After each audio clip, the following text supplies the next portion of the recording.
most Americans, the 50s were a period of enormous cultural efflorescence. I'm quoting now from a salesman. 20 years ago, a salesman reveled, you couldn't sell Beethoven out of New York. Today we sell 16th century composers, Palestrino, Monteverdi, Gabrieli, all across the country. And Baroque music to people who never bought it before.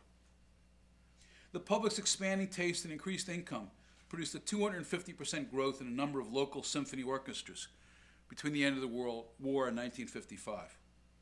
In that same year, 55, 15 million people paid to attend Major League Baseball games, while 35 million paid to attend classical music concerts. The New York Metropolitan Opera Saturday afternoon radio broadcast drew a listenership of 15 million people. That's in a population of 165 million. The NFL doesn't do that well.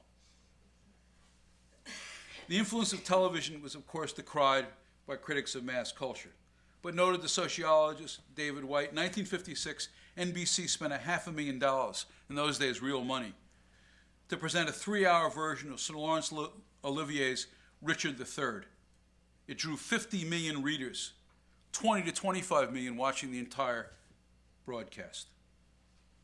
White went on to note that on March 16th, 1956, a Sunday chosen at random, the viewer could have seen a discussion of the life and times of Toulouse-Lautrec by 3 prominent art critics, an interview with the theologian Paul Tillich, an adaptation of Walter von Tilburg Clark's Hook, a documentary on mental illness with Dr. William Menninger, whether that was of benefit or not is doubtful, and a 90-minute performance of The Taming of the Shrew.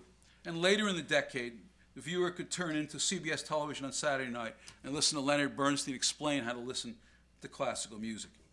The 1950s were the golden age of book clubs. Thanks to the paperbacks, renowned authors had extraordinary sales. When The Adventures of Augie March, when Saul Bellows' Adventures of Augie March was first published in 1953, barely sold. When it came as hardback, when it came out in paperback, it went on to sell 1 million copies. Anthropologist Ruth Benedict's Patterns of Culture, published in 1934, sold modestly until the advent of the paperback. By the mid-50s, this assault on Victorian moral absolutes in the name of cultural tolerance had sold 500,000 copies. Now, the big book clubs were the Book of the Month Club and the Literary Guild. Literary Guild no longer exists. They were very successful. But for people for whom the tastes of these book clubs weren't elevated enough, there was the Reader's Subscription Book Club, whose books were chosen by W.H. Auden, Lionel Trilling, and Jock Barzin, who is amazingly still with us. These 3 eminent men appeared on David Suskind's television show, The Open Mind, for an hour of discussion. The implicit credo of their book club was taken from 19th century critic Matthew Arnold. Quote, "The men of culture are the true apostles of equality. They have a passion for diffusing, for making prevail, from carrying from one end of society to the other, the best ideas of their times." And they quoted this in the course of the program.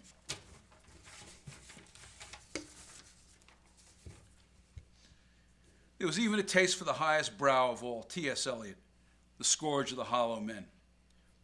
He made the cover of Time magazine in 1950. In 1956, 14,000 people came out to hear him speak at the University of Minnesota's arena to talk on the frontiers of criticism.